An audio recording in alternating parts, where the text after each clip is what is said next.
ಅಮೆರಿಕಾದಲ್ಲಿ ಅಪಘಾತ ಸಂಭವಿಸಿತ್ತು. ಅದರಲ್ಲಿ ತೀವ್ರಗೊಂಡಂತ ಭಾರತೀಯ ವಿದ್ಯಾರ್ಥಿನಿ ನೀಲಂ ಶಿಂದೆ ಕೋಮಾಗಿ ಹೋಗ್ಬಿಟ್ಟಿದ್ದಾರೆ. ಈಗ ಅವರ ತಂದೆ ತಾಯಿಗಳು ಕೇಳ್ತಾ ಇದ್ರೆ ನಮಗೆ ವೀಸಾ ಕೊಡಿ, ನಾವು ಅಪ್ಲೈ ಮಾಡಿದ್ರಂತೆ. ಅಮೆರಿಕ ವೀಸಾ ತಡ ಆಗ್ತಿದೆ.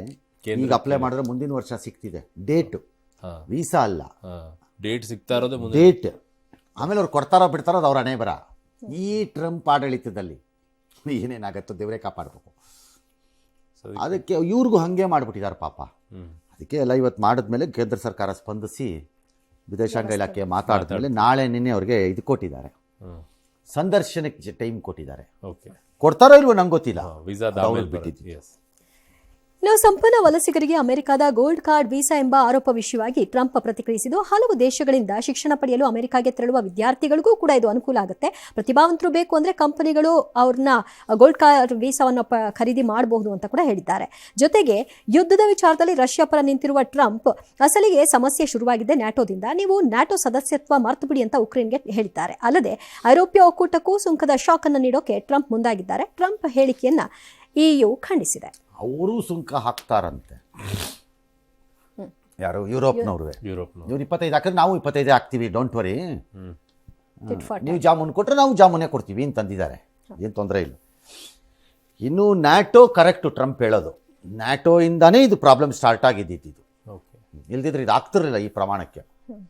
ಮತ್ತು ಇದಿದೆಯಲ್ಲ, ಇಂಡಿಯಾನು ಸೇರಿ ಹಲವು ವಿದ್ಯಾರ್ಥಿಗಳಿಗೆ ಅನುಕೂಲ. ಯಾವ ವಿದ್ಯಾರ್ಥಿಗಳಿಗೆ ಅನುಕೂಲ ರೀ ಸಾಯಾಬ್ರೆ?